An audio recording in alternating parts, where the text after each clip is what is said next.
घेतो आम्ही बोललो नाही त्याला. तो बघ ना उद्योग तिकडं. तो काय ठेका घेतला काय? सगळ्याच बोलायचं नाही, बोलायचं नाही. तो कोण लागून गेला? का बोलायचं नाही?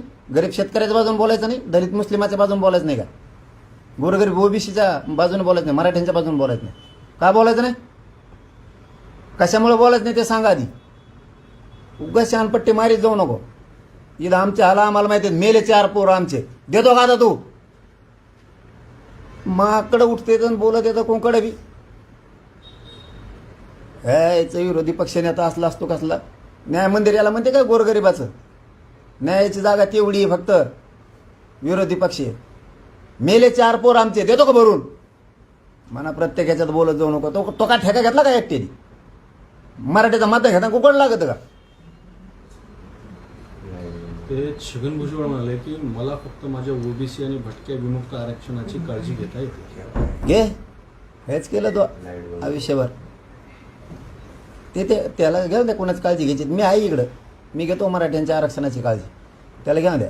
त्याला सांगितलं आपल्यामध्ये बोलायचं नाही. हां, लय थोडं झालं, लय देवारा होईल आणखीन. मग तुपलं बघ, मला देऊच नको, नाद लागू नको माया. राम शिंदे यांच्याबद्दल तुम्ही जे वक्तव्य केलं होतं त्याला राम शिंदे असं म्हणाले की माणूस चांगला आहे पण आता 600 मतावर आलाय. तर राम शिंदे म्हणतात 2029ला बघू, पुन्हा एकदा दाखवू. 2031ला पुन्हा कर्जत जामखेडची निवडणूक लढवण्याचा त्यांनी निर्धार करताना वक्तव्य केलेला आहे की 2029ला बघू. मी कुठं काय बोललो त्यांना? मी काय बोललो नाही. तुम्ही म्हणजे माणूस चांगला आहे आता. हा, मग चांगलाच म्हणलो मी. काय उभा राहून 600 मतांवर आलाय असं काहीतरी. नाही मी नाही म्हणायचं. लकाच कोण म्हणत असतो मी. त्याला काय व्हायचं असं मध्ये कोणाला मी म्हणलोच नाही. ते काहीतरी विषय चालू होता तिथं त्यावेळेस. तर मग ते विषय निघाला. तर म्हणलं अरे असा विषय चालू होता. ते तेव्हा माणूस लय ग्रेट आहे राव. जातपीत खड्ड्यात गेली म्हणलं तिकडं. लय ग्रेट माणूस आहे, सज्जन माणूस आहे, असा विषय चालला होता. 600 मतावर आला, 500 मतावर आला. आपण नाही म्हणलो. आपण टिंगल नाही करत कधी कोणाची. आणि आलं का आलंच म्हणत असतो मग. त्याला काय तो. पण ते स्वभावावर विषय चालला होता. म्हणलं चांगलं परत सर्वोच्च पद बी मिळालं. माणूस ग्रेट आहे, जात बघत नाही, काय नाही, सज्जन माणूस आहे, काम करतो प्रत्येकाचा, असा तो विषय चालला. ते टिंगल टीका टिप्पणीच्या बद्दलचा कसलाच विषय नाही आपला, त्यांच्याबद्दलचा. दुसरं महत्त्वाचा एक मुद्दा तो म्हणजे काल महाराष्ट्र केसरी कुस्ती स्पर्धा झाली. तर कुस्तीच्या दरम्यान जो वाद झाला, एका खेळाडूनं पंचाला मारलं, दुसऱ्या खेळाडूची बाजू ऐकून घेतली नाही, निर्णय जो आहे त्या निर्णयावरती आक्षेप घेण्यात आलेले आहेत. तर त्याच्यावर तुमचं काय मत, काय वाटतं तुम्हाला? त्यात नाही कळत, जास्तीत जास्त नाही कळत. त्यात काय बोला, हे बोला ना आता ते आता. हा, ते विरोधी पक्ष ते म्हणून बोला ना. ते म्हणतो सगळ्यात बोलू नको, ते बोला ना आता. मराठा आरक्षणावर बी तेव्हाच बोलू ना आता. तुम्ही कुस्ती खेळायला नंबर 1 माणूस आहे ना महाराष्ट्रात. तुम्ही चितपट करता डायरेक्ट बोलून तुम्हाला प्रश्न. हा नाही, मग आता ही आहे ना सध्या याच्याकडे खातं दिलेलं आहे वगळंटीवार. काय वगळंटीवारकडे दिलेलं आहे आता. बरं, ते आता ते हे आमच्या मराठ्यांच्या आरक्षणाचा विषय मांडतील आणि ते विरोधी पक्षनेते साहेब परत आमच्या आत्महत्या झाल्या त्याचा विषय मांडतील आणि कुस्तीचं बी आता ते मांडतील. त्यांना ज्ञानी, मला त्यातलं कळत नाही. ज्ञानी महात्मा दिलाय ना आता. ते महात्मा बोलतो का बघून आता. काय तोंड घालायची गरज घेराव त्याला, मला घेणं देण्याची. सगळं साफ झालं तरी. तुम्ही आता म्हणाले की ते आरोपी आहे संतोष देशमुख जे सापडले त्यांना पडद्यामागे घातलं जाते. हा पडदा कुणाचा आहे? म्हणजे कोण पडद्यामागे घालतोय, लपवतो? लपणार नाहीच. यंत्रणा तर सोडणारच नाही. आणि यंत्रणेने सोडले ते दुष्परिणाम वाईट असणार आहेत आणि काही फरक पडणार नाही. पण टोळी आहे आणि लय मोठी. कोण? अरे हे समजा याची म्हणा, त्या धनंजय, त्या मुंडेची. म्हणजे धनंजय मुंडे आरोपींना लपवत आहे असं म्हणायचं. आणि मग टोळीत त्याची आहे. त्याच्या याच्या धंदावरून टोळीत त्याची आहे. टोळी कोणाची आहे? त्याचं नावच घेतलं नाही आपण कवा. कधी घेतलं? 20-25 दिवस झाल्यावर. धनंजय देशमुखांना पोलीस स्टेशनमध्ये जाऊन धमकी दिल्यावर आपण आपल्या चॅनलच्या माध्यमातून सगळ्या सांगितलं होतं की तो हे लोक आवरो. त्याने आवरायचं सोडून त्याने माझ्याविरोधात उठविली. धनंजय देशमुखला धोका झाला नाही पाहिजे, तो हे लोक आवर होतो. त्याने माझ्याविरोधात उठविले, माझ्यावर केशी करायला लावल्या. फोटोलाच काय हार घालतो, हे काय चपला हाणतोय बेट्या, तू काय ह्याला माया नादी लागतो. आणि ती टोळी एक खंडणी मागं ती चोट्टे चाट्टे बलात्कार, छेडछाड्या, जमिनी हडपिणे, कोणाच्या टायर चोरून आणणे, पंक्चर दुकानावाले हे चोटी धल्लं काही उचलून आणतात. हे म्हणजे गचळ टोळी, गचळ असली टोळी ही कीड आहे, कीड. राज्याला लागलेली आणि त्यांच्या समाजाला सुद्धा. काय एवढी पत होती त्यांची बीड जिल्ह्यात, यांच्यामुळं ना ह्या धनंजय मुंड्याच्या टोळीमुळं त्यांना खाली मान घालून जगायची वेळ आली.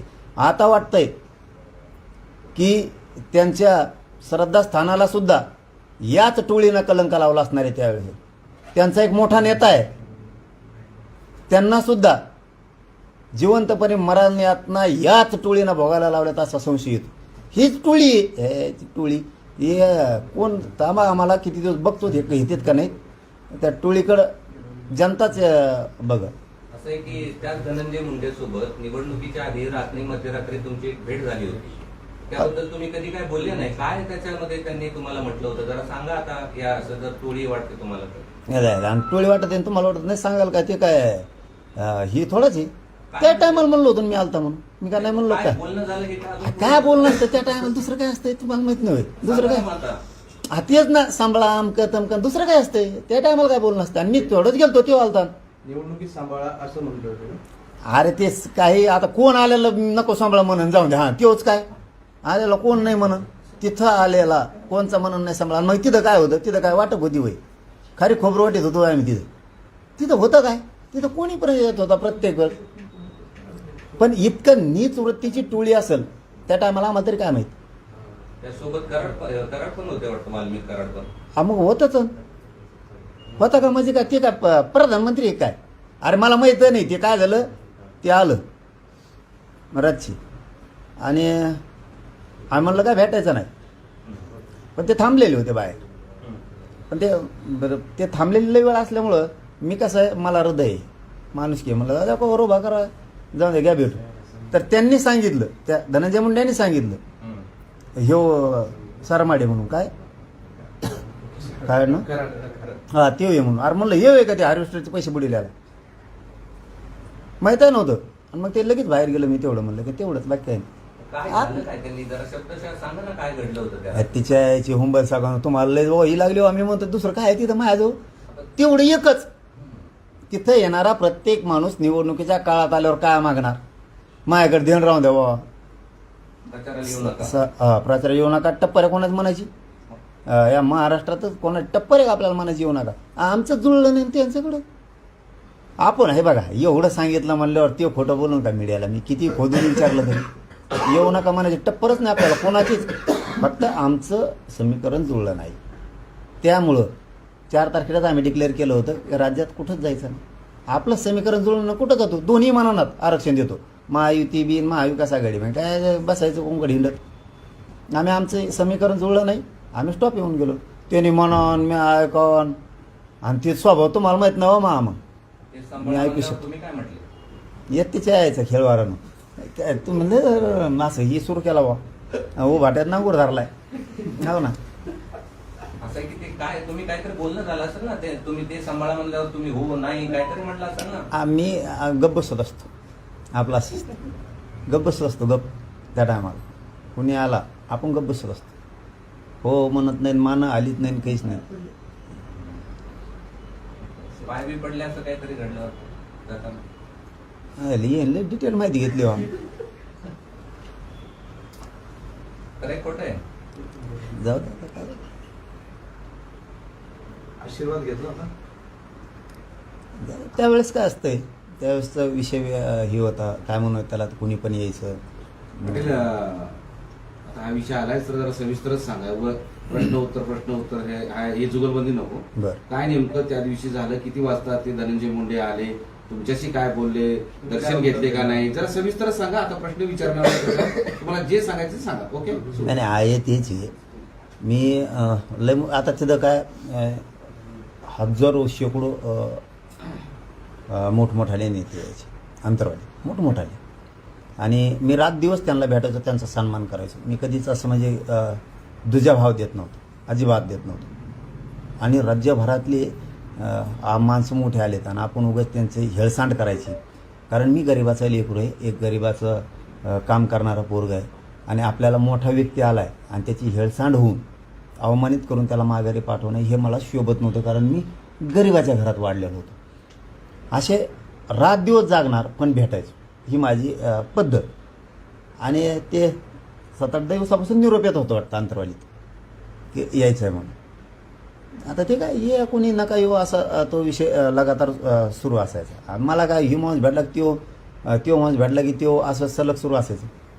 ते मला वाटतं अंदाज मला वेळ नाही सांगता येत. आता तुम्ही सविस्तर विचारलं म्हणून मी सविस्तर सांगायला येतं. ते आता वेळ नाही सांगता येणार, पण रात्री 2 तरी वाजले असतील आज, बहुतेक 2-3 तरी वाजले असतील किंवा काय माहीत नाही मला आता, अंदाजे नाही सांगू शकत. कारण त्यावेळेस ते भयान होतं वातावरण. ते आले आणि थांबले, पण मी झोपलो होतो. मी तेव्हा झोपलेलो होतो अक्षरशः. ते आल्यावर ते म्हणे परत असा निरोप आला. म्हणलं आता झोपलेले म्हणल्यावर गेले असते. पोरांनी सांगितलं की, ते पोरांनी सांगितलं ते जाणारच नाही आहेत. मग पुन्हा उठले मला ते. मग मी तर डोळे चोळीतच खाली गेलो. म्हणलं बरोबर नाही, शेवटी एक नाव आहे त्यांचं आणि आपण नाही दुजा भावा दिला पाहिजे. आणि दुजा भावाचा विषय पण नाही. गेलो काना खाली भेटलो तर ते दारात 2 लोक उभं होते. ते एक आणि ते सरमाडी आहेत. ते धनंजय मुंडे एक आणि ते सरमाडी आहेत. ते 2 जण उभं होते तिथे. मग ते आत आले आणि मग त्यांनी त्याची ओळख करून दिली त्या सरमाड्याची. ती म्हणे हे सरमाडे आहे. म्हणलं हे होय का ते हार्वेस्टरचे पैसे बुडीणार? कारण ते हार्वेस्टरवाले त्याच्या आधी माझ्याकडे 2 महिन्यापूर्वी किंवा महिन्यापूर्वी अंदाजे आले होते. तर मग त्या टायमाला ते पैशाचा विषय होता. त्यांनी त्या सरमाडीने त्यांना काहीतरी मारलं होतं म्हणून ते लोक नारायणगडावरती आले. तर मग ते देऊन टाका म्हणून सांगितलं होतं ते पैसे. आमच्या ओळखीचा त्यांचा एक कार्यकर्ता होता गेवरायचा, त्याच्याजवळ सांगितलं होतं की हे लोकांचे पैसे द्या, शेतकऱ्याचे नसता. या मॅटरमध्ये मग मी या शेतकऱ्यांच्या बाजूने उभा राहणार. तर मग त्यांनी बोलून घेऊन त्यांना थांबिलं होतं. म्हणून त्यावेळेस मला ते नाव माहीत होतं फक्त. आणि प्रत्यक्ष समजा त्या दिवशी ते आलं तर तेव्हा सांगितलं, त्यांनीच सांगितलं धनंजय मुंडेंनी घेऊ सरमाडे म्हणून. म्हणलं मग हे आहे का ते हार्वेस्टरचे पैसे बुडी द्या. तसं म्हणलं ते सणाक्षच गेलं बाय. असा एवढाच विषय. आणि दुसरं काय, तिथं आल्यावर निवडणुकीस टायमाला आल्यावर मग काय असतं सहकार्य, लक्ष ठेवावं. निवडणुकीचं काळे मायावर अन्याय झालता. मायावर ज्यावेळेस अन्याय झालता त्या टायमाला मला मराठ्यांचं मोठं केलं तर मला मराठ्याचे साथ आहे पहिल्यापासून. असं तसं हेच विषय. आणि लक्ष ठेवा. आणखीन एक काय शब्द होता का भाऊ? भेटीनंतर दुसऱ्या दिवशी थांब नाही बोलतायत काहीतरी शब्द होता मला ते आठवण. बोला, पाटील, सरळ करू नका. लक्ष ठेवा. हां शब्द ते शब्द होता काहीतरी की लक्ष ठेवा. ना आणखीन एक शब्द होता. नाही असा शब्द होता. आणि मी काय कोणालाच हा म्हणत नव्हतं त्या टायमात. म्हणजे ते जो त्या अनुभव आहे त्यांना तेच बाकीच्या नेत्यांना पण. बस एवढंच होतं, बाकी काय नव्हतं. पाया बिया पडल्यानंतर काय? जाऊ द्या ना आता. नाही जाऊ द्या आता सांगितलं तर तेवढंच कशासाठी होता. हत्ती गेला शिपुरायला कशाला सांगा ते पण. त्या प्रक्रियेत असतंच ना. आम्ही असं म्हणायचं का त्यांनी पाया पडल्यात म्हणून? आता मी काय सांगू? नाही तुम्ही म्हणजे आता तुम्हालाच माहिती आहे ते तुम्ही दोघंच होते ना, धनंजय मुंडे आणि तुम्ही त्या ठिकाणी. आपण हे आत्ताच कोण काढलो? म्हणजे असं म्हणू शकतो का धनंजय मुंडे आणि तुमच्या असं पाया पडल्या? सगळेच होते. त्याला आता सगळेच होते ना तसे. पडलेला नकार देता की होकार? हा नाही सगळेच तसे होते ना. आता त्याला काय असतं ती सगळेच पाया पडले. सगळेच पाया पडले. त्याचं काय असतं? म्हणजे आम्ही असं म्हणू शकतो का नाही बा, धनंजय हे मुंडे पाया बघा पडले? इतके खालचं मी नाही बोलणार. इतक्या खालचं मी नाही नाही. नाही, त्यांनी तुमचा आशीर्वाद घेतला असेल पायापर्यंत, त्याच्यात खालचं इतकं काय? खालचं नाही बोलणार. लागलं जिथं अन्याय झाला त्यांच्याकडून तिथं दाबणारच. पण जे प्रक्रिया आहे त्याबद्दलचं थोडंसं काय म्हणते त्याला, काही संकेत राजकीय सामाजिक संकेत पाळले पाहिजेत. आणि राजकीय सामाजिक संकेत पाळणारा मी थोडा आहेच. तिथं अन्याय झाला त्याच्याकडून तिथं त्याला लागल त्या ताकदीनं भेटायची ताकद आहे आपल्यात. लागल त्या ताकदीनं त्याची जी ताकद असेल त्याच्यापेक्षा दुप्पट ताकदीनं भेटायची आहे. पण काही संकेत इज्जतीचा प्रश्न काहींच्या ठीक आहे, ते राजकीय आहे, त्यांची इज्जतीचा प्रश्न सोडून देऊ. वाल्मिक कराड पण पडले होते का पायावर? मी काय म्हणतो ती प्रक्रिया मी म्हणतो त्यात जाऊच नाही. मी म्हणतो बरं का जे आहे आता ती प्रक्रियाच आहे त्या टायमाची. काय करू त्याला मी तरी काय करू त्याला? पाटील, दुसऱ्या दिवशी कार्यकर्त्यांकडून सांगितलं जात होतं की धनंजय मुंडे भेटीला आलेच नाही, पण तरी पण अफवा करतायत असंही बोललं जात होतं. सगळं माहीत असतं. असं नाही होऊ शकत. असं आणि हा फुकाराला आम्हाला का ते राष्ट्राध्यक्ष थोडाच व्हावं म्हणून तेच